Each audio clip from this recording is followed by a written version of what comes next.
All right, so welcome to an introduction to Bach's system of tempo. I have been working on this for about 30 years now, so it's something that has been in my psyche for 30 years, which is a long time. I want to explain this to you so you'll know what this all is. So if you're interested in this, if you're interested in the way that Bach planned his tempos and anything related to that, you can understand this. And if you want to read more and look at more examples like this, go to the BachScholar website and check out my blog. It's a book in a blog. It is humongous. It's actually my book in progress right now. And as I write chapters and more material, I always upload it right the very next day to my blog, so you can stay informed as to recent researches in Bach's tempo practices. All of Bach's works in my study, in my book, have a chart like this. Some are bigger, some are even smaller. Preludes and fugues always have, usually just have two rows. Larger cantatas could even go way down to there. They have the spreadsheets are humongous. Sometimes I break them up. But this is a typical kind of cantata. I chose cantata number 25, BWV 25. I chose this because I think it is a very good example, a very good basic example of how Bach operated. First of all, before I explain this chart, this bit here, I always have this bit of prose below each chart. This is basically just putting into words, into technical words, as simple as it can be, as to what this chart means. And then this bullet point list here is just a summary or a summation of everything that was said here that's in the chart. So each one leads to the other. This is shorter, more terse. This is a little more technical. It's kind of a little dry and boring, but basically this explains technically what all this means. But I'm going to explain to you what all this means, and hopefully it won't be as dry and boring as reading one of these things here. All right. So my theory of Bach's tempos states that Bach was a musical architect who planned his works from the macro to the micro in composing, for instance, cantata number 25, which is a rather short cantata for Bach. It has three major movements, a chorus, an aria, and an aria. And this is a nice chart to look at. So every chart has rows and columns. Each row is the movement of the work. So in cantata number 25, we have chorus, recitative for tenor, aria for bass, recitative for soprano, aria, soprano, and a final chorale. In this column here, we have the key, E minor, D minor, C major, so forth. In this column, we have time signatures or meters. Bach didn't write 4/4, but Bach wrote C for 4/4, but I'm using 4/4 because I don't want to confuse it for that C there. So we see in this particular cantata, he has all 4/4 time and he has a 3/8 time for this soprano aria there. Then this column here is the number of measures. This is very important. This, if you have to understand anything at all, it might even be just this. This will tell you a lot right here, as well as this. So this is the column of the actual number of measures. This is rounded off number of measures here, which I'll explain in a minute. This is the tempos that are assigned to Bach's works, which come from about a dozen tempos or so from an ideal tempo matrix. You can read more about that on the BachScholar website. But I believe that Bach operated with a couple handfuls of standard tempos. but not as many as we would like to think. There were probably about a dozen of them. And they can be assigned based on many factors. So this is a quarter note is 48. Q is quarter note because I couldn't put note values in my software. DQ, dotted quarter note. And so these are what I call the natural tempos for the style and the time signature or the meter. So a lot of thought goes into these and a lot of experimentation goes into these, but these tempos only come from about a dozen possible tempos. This column here is what I call the actual durations, and these durations here are how long the movement lasts when performed at that tempo. For example, if you take the chorus, it's in 4/4 time, it has 74 measures, and the quarter note goes 48. Well, if you go 74 times 4, that's the number of beats.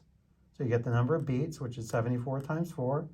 You divide the beats by the tempo, and then that will give you, if you use a calculator, that will give you a decimal. Let's say 6.133. So then you have to go 0.133 times 60, and that gives you 10 seconds. So in other words, performed at 48 beats per minute, this chorus will last exactly 6 minutes and 10 seconds, not including any retardandos or anything like that. So this is just in an ideal state right here. So then another example here, this bass aria, 4/4 time, 48 measures, quarter note is 63. At that tempo, it lasts 3 minutes and 2 seconds. And number 5, the soprano aria, 3/8 time, 147 measures, dotted quarter is 48. It lasts 3 minutes and 3 seconds. Now, this column here is what I call the ideal durations. The ideal durations are basically these rounded off. So 610 rounds off to 6, 128 rounds off to 130, 302, 3, 106, 1. I'm not going to, this is not important here. In fact, that's a large margin of error, so I don't even want to talk about that one, but that's a recitative. Usually, it's really the major movements that are the most important. So if you look down to this one here, the soprano aria lasts 3 minutes and 3 seconds. You round it off to 3 minutes. So if you round those off, you get this column here, percentages. This is what I call the margin of error or the discrepancy column. This is the percent difference from the actual duration to the rounded off or the ideal duration. For example, if you take 10, so you take the 10 seconds, and then you go 6 minutes, you need to figure out how many seconds are in 6 minutes. Okay, so in 6 minutes, there's 360 seconds, correct?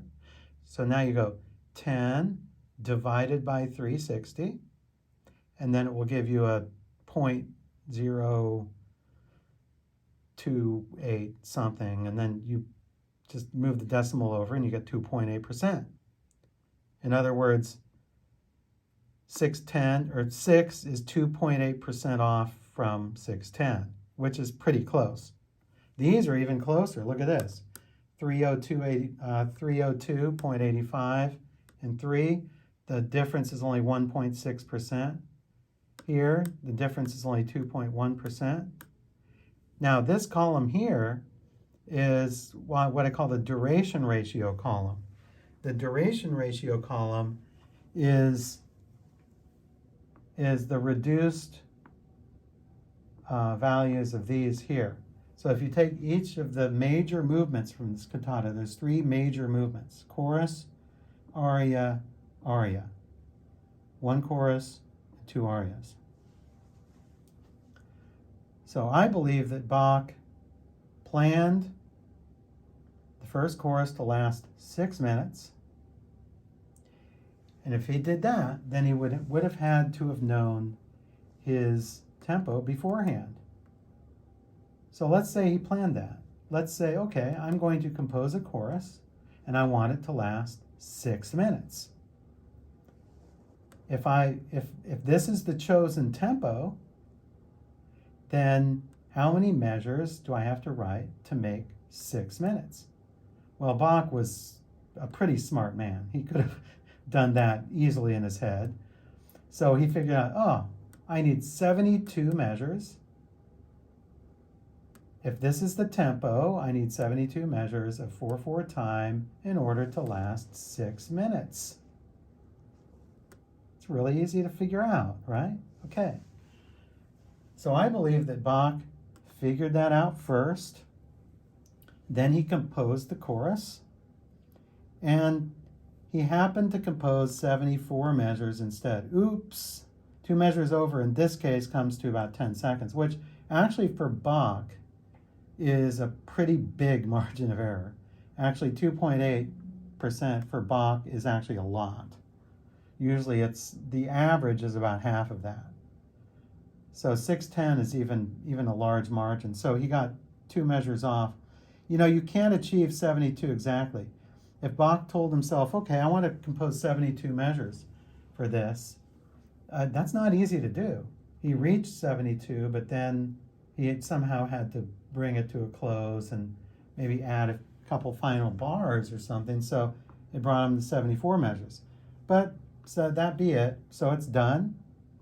So he's done with the first movement. Now he says, okay, I want the 2 arias each to last 3 minutes. So they add up to the same duration as the chorus, like an architect would do. Here's two rooms. Here's a room twice the size of these 2 rooms. See? So what Bach does is he figures out, okay, I want to compose this bass aria. This is going to be the assigned tempo. In order for it to last 3 minutes, it has to have 48 measures. Bach composes the movement, and what do you know? Well, 48 is perfect. Actually, technically it's like 47 point something, like 0.5 or something like that, but you can't even write half a measure. So Bach was as close as he could have come to that. So that was basically perfect. And then he composed the soprano aria, and he said to himself, okay, I want to compose this next soprano aria. I want it, like I originally planned, it's going to be 3 minutes. But it's in 3/8 time. I want it in 3/8 time, and I want this to be the tempo. So if this is the tempo, and it's in 3/8 time, how many measures does it have to last 3 minutes? So I figured out, it has to have 144 measures to last 3 minutes. So Bach composed this aria, striving to hit 144 measures. He was just 3 over, 147. But that's only 3 seconds. It's a 2.1% margin of error. It's not a large margin of error. So this is planned. That's what he planned. Actual. Planned. Actual. Planned. Actual. That's pretty darn good. But now, here comes the fun part. Look at these numbers. See a relationship? 1, 2, 3. So the planned number of measures for the 3 major movements in Cantata number 25 were all proportionally related. Now, he does this all the time. Now, not every cantata is as perfect like this, like 1, 2, 3. Not all of them are that perfect looking, but virtually every cantata has some sort of duration ratios here at very, very low average margin of errors, which is the reason I believe Bach planned his music backwards. He planned the macro first, He planned the complete picture. Okay, I'm going to compose a cantata of 3 major movements. I want the chorus to last 6 minutes, and I want each of the arias to last 3 minutes. Then he composed the cantata, and it was a done deal, and then he moved on and he worked on another cantata. Also, you can see that some other relationships exist here. Usually recitatives and chorales don't factor in that importantly. It's usually just the major movements, the choruses and the arias, the longer movements that are the most important to look at, because those are the ones he definitely planned. But there are other relationships here too as well. Like this recitative here, if you take it at 54, which is a great tempo for a recitative of this style, it lasts 1:30. You can round it off to a minute and 30 seconds. Well, that happens to be half of 3. So you have a 1-2 ratio between this recitative and this aria here, at the same time as you have a 2-1-1 relationship between this chorus and this aria and this aria. It's absolutely fascinating. This is what Bach did. If you're interested in learning more, go to the BachScholar website. I have links below this video. Thanks for viewing.